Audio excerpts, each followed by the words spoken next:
Hey Rayleigh, and anybody else watching, and welcome back to another message from your Father. Today, Ecclesiastes 5 through 8. If you remember, we have been looking at the meaninglessness of life. So King Solomon, that's again David's son, has been talking about wisdom and wealth and what does it get us at the end of the day. Well, we're going to be looking at more of that today, specifically our relationship with God, riches, more on wisdom, and then also a bit on obedience as well. And again, this is going to carry us through chapter 8, and again, starting on chapter 5. So, chapter 5. Guard your steps when you go to the house of God. Go near to listen rather than to offer the sacrifice of fools, who do not know that they do wrong. Do not be quick with your mouth. Do not be hasty in your heart to utter anything before God. God is in heaven, and you are on earth, so let your words be few. As a dream comes when there are many cares, so the speech of a fool when there are many words.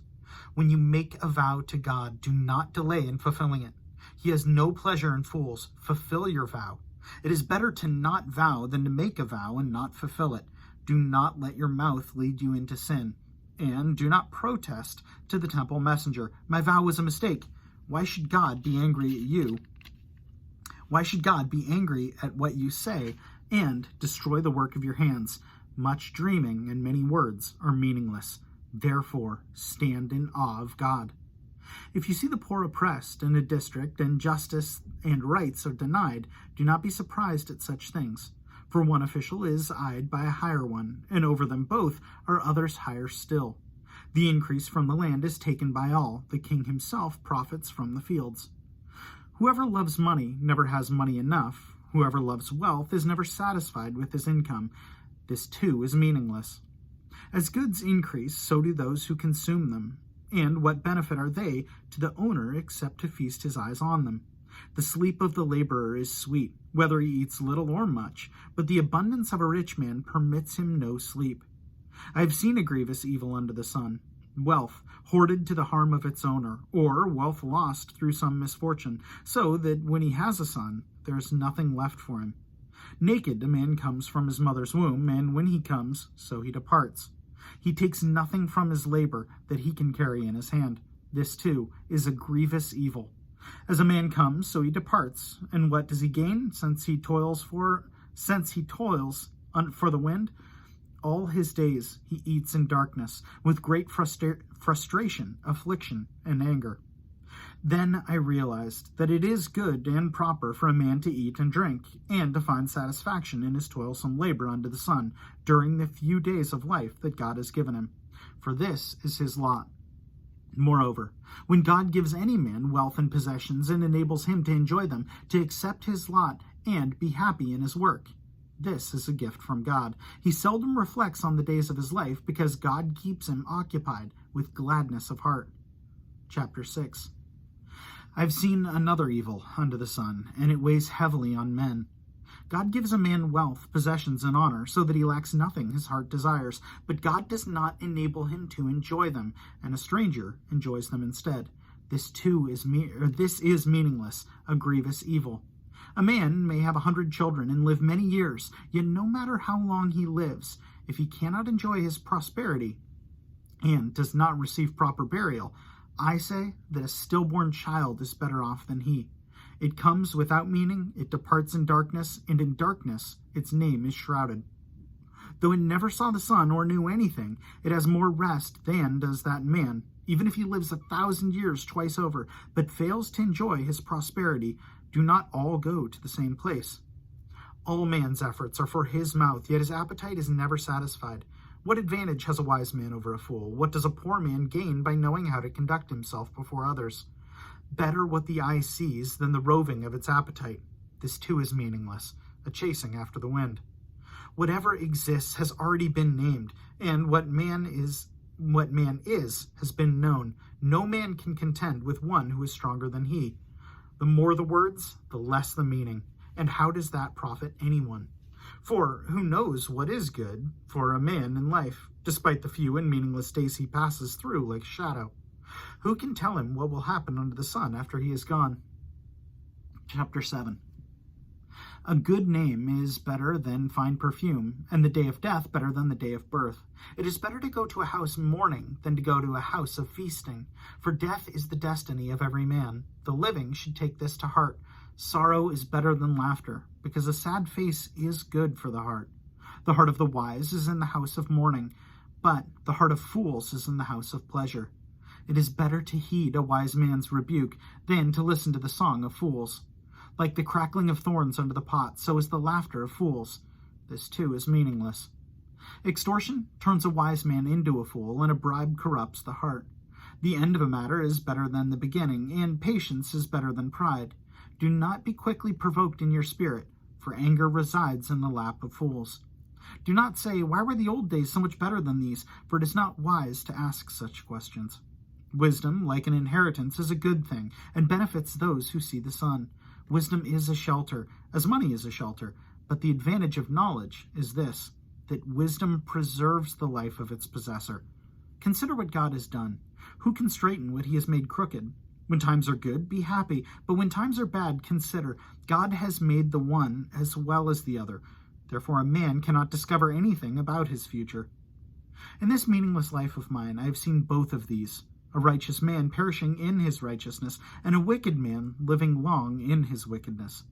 Do not be over-righteous, neither be over-wise. Why destroy yourself? Do not be over-wicked, and do not be a fool. Why die before your time? It is good to grasp the one and not let go of the other. The man who fears God will avoid all extremes. Wisdom makes one wise man more powerful than 10 rulers in a city.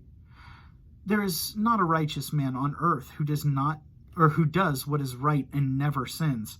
Do not pay attention to every word people say, or you may hear your servant cursing you. For you know in your heart that many times you yourself have cursed others. All this I tested by wisdom, and I said, I am determined to be wise. But this was beyond me. Whatever wisdom may be, it is far off and most profound. Who can discover it? So I turned my mind to understand, to investigate, and to search out wisdom and the scheme of things, and to understand the stupidity of wickedness and the madness of folly. I find, more bitter than death, the woman who is a snare, whose heart is a trap, and whose hands are chains. The man who pleases God will escape her, but the sinner she will ensnare. Look, says the teacher, this is what I have discovered. Adding one thing to another, to discover the scheme of things. While I was still searching, but not finding, I found one upright man among 1,000, but not one upright woman among them all. This only have I found. God made mankind upright, but men have gone in search of many schemes. Chapter 8. Who is like the wise man, who knows the explanation of things? Wisdom brightens a man's face and changes its hard appearance. Obey the king's command, I say, because you took an oath before God. Do not be in a hurry to leave the king's presence. Do not stand up for a bad cause, for he will do whatever pleases him, or whatever he pleases. Since a king's word is supreme, who can say to him, what are you doing? Whoever obeys his command will come to no harm, and the wise heart will know the proper time and procedure.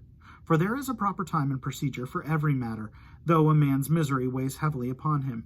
Since no man knows the future, who can tell him what is to come? No man has the power over the wind to contain it, so no one has the power over the day of his death. As no one is discharged in time of war, so wickedness will not release those who practice it. All this I saw as I applied my mind to everything done under the sun. There's a time when a man lords it over others to his own hurt. Then, too, I saw the wicked buried, those who used to come and go from the holy place, and receive praise in the city where they did this. This, too, is meaningless.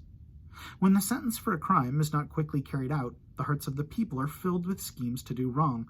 Although a wicked man commits 100 crimes and still lives a long time, I know that it will go better with God-fearing men who are reverent before God. Yet because the wicked do not fear God, it will not go well with them, and their days will not lengthen like a shadow. There is something else meaningless that occurs on earth. Righteous men who get what the wicked deserve, and wicked men who get what the righteous deserve. This, too, I say, is meaningless. So I commend the enjoyment of life, because nothing is better than the man under the sun, than to eat and drink and be glad. Then joy will accompany him in his work all the days of his life. God has given him under the sun. When I applied my mind to know wisdom and to observe man's labor on earth, his eyes not seeing sleep one day his eyes not seeing sleep day or night, then I saw all that God has done. No one can comprehend what goes on under the sun. Despite all his efforts to search it out, man cannot discover its meaning. Even if a wise man claims he knows, he cannot really comprehend it. So there was one part I really wanted to note, really, and it was actually put in here for chapter 5, verse 10, which says, "Whoever loves money never has enough. Whoever loves his wealth is never satisfied with his income. This too is meaningless." So the note here, which is really good, says, someone asked John D. Rockefeller, the richest man of his time, how much money is enough. He replied with a perfect definition of greed, quote, "just a little bit more," unquote. A real estate tycoon said something similar, and his quote was, "I don't want all the land in the world, just whatever touches mine." I thought that was really, really profound, extremely simple, yet really profound.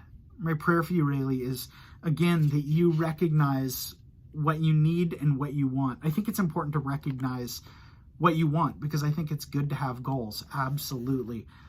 But also recognize what you need and recognize how God has fulfilled those needs for you in the past, and recognize that he'll fulfill those for you in the future. That doesn't mean he'll give you all you want, but he will give you all you need. And no one knows that better than him. Anyway, that's my prayer for you, Rayleigh, that you know that. Know that I am always, always praying that for you. I love you so much. Anyone else joining, know that I appreciate you so much as well. And I'll plan on seeing you tomorrow. Have a good one.